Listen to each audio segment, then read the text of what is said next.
Tu crois que les Africains ne savaient pas faire de grandes villes, ni de la raffiner? Attends de découvrir l'Empire du Bénin, un royaume d'art, de pouvoir et de mystère.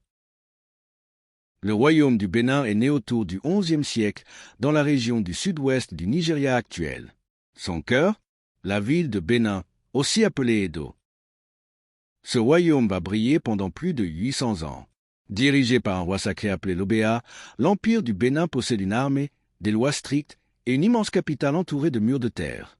D'ailleurs, Bénin City avait des rues droites, des palais, des canaux, un urbanisme bien avant certaines villes européennes. Ce qui fait la fierté du Bénin. C'est son art des bronzes finement sculptés, représentant des rois, des guerriers, des scènes de la vie royale.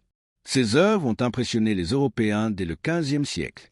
Malheureusement, des milliers ont été volés lors du pillage de 1897 par les Britanniques et sont toujours dans des musées occidentaux.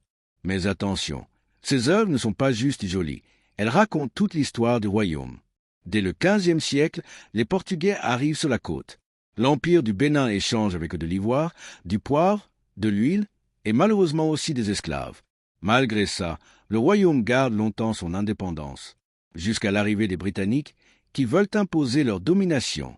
En 1897, après un conflit diplomatique, les troupes britanniques attaquent, brûlent Bénin City et pillent ses trésors. L'Obéa est exilé. Le royaume est annexé. C'est la fin d'un empire, mais pas de son héritage. L'art du Bénin est aujourd'hui reconnu dans le monde entier. Et les descendants de l'Obéa sont toujours là pour témoigner d'un empire qui a brillé par sa culture, sa royauté et sa résistance. Si tu veux découvrir d'autres empires africains, pense à t'abonner.